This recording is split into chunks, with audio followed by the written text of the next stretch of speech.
This is Gary, Pensacola, Florida. You're next. Glad you waited. Hello. Hey, Rush, it's a thrill and a pleasure.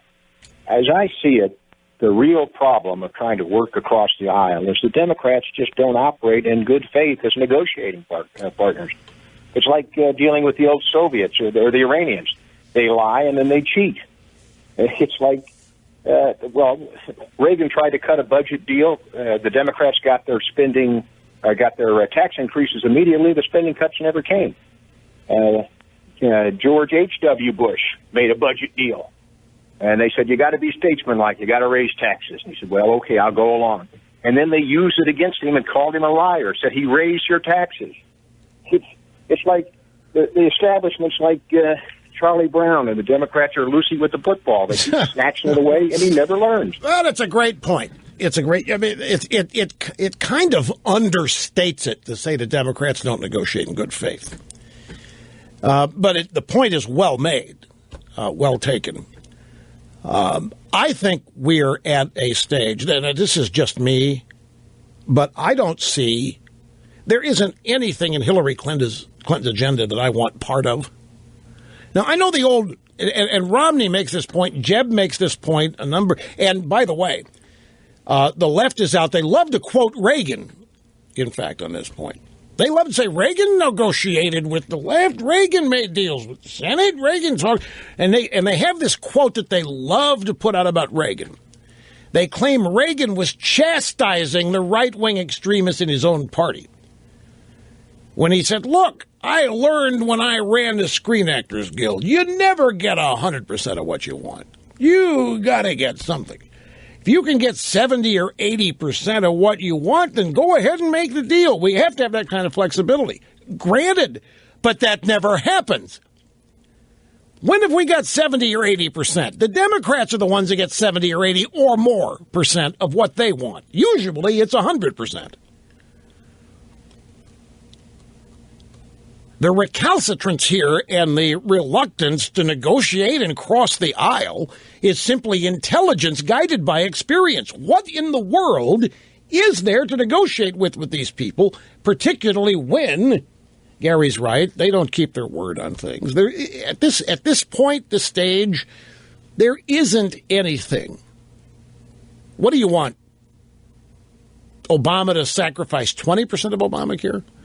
Do you want Obama to only go 80% of the way on the Iranian nuclear deal? I mean, what is there to negotiate with? Do you want only 8 million to have amnesty instead of 12? Where is the common ground? I would think if you're going to negotiate, and if you're going to make deals, and by the way, that whole belief system that Washington exists for deal making, what a crock. That's when you get sold down the river. Washington is where people win and lose. Washington is where there are winners and losers, and we've been on the losing side for far too long. What is this deal-making business? Yeah, that's what we got to make deals.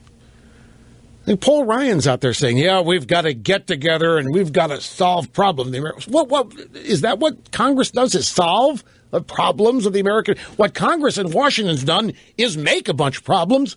They've created a bunch of problems with law after legislation after legislation, regulation after regulation. Problems are created that the American people are left to try to fix themselves.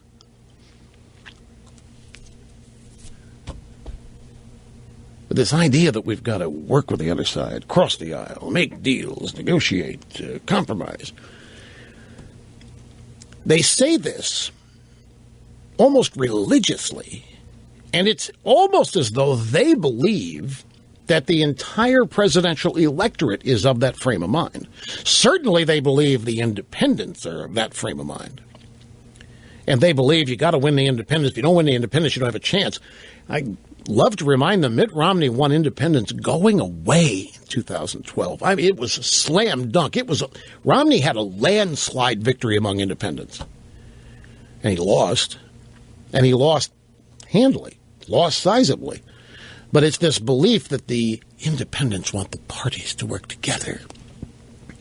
The independents want compromise. They want everybody smiling and shaking hands. That is a concoction of crap that has been promulgated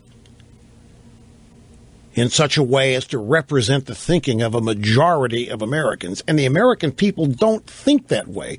But yet the media reports it as though that's what everybody's concerned about, the lack of cooperation at Washington. What people are worried about is the country is in decline. The people on the left know it's in decline. They're upset because their policies are not saving the country. You are upset because the country's in decline because Democrat policies are working and Republicans don't seem to be interested in stopping it. But there's angst everywhere on both sides of the aisle.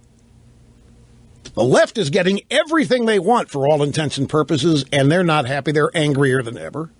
You would be, too, if everything you believed in was going to lead to a utopia, and you elected a guy who began to implement it right down the line, and it did get implemented. You got nuclear weapons in Iraq to show that we're not a superpower any longer. You've got Obamacare. Everybody got free health care. Everybody's going to get treatment. Nobody's going to get sick.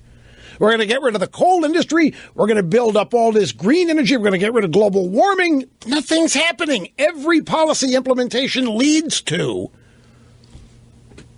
the country's decline increasing in speed. So the left, understandably irritated and outraged, they're faced with the evidence that what they believe in doesn't work. But you add it all together, and there's a combined fright, fear, angst throughout the population, those that are paying attention.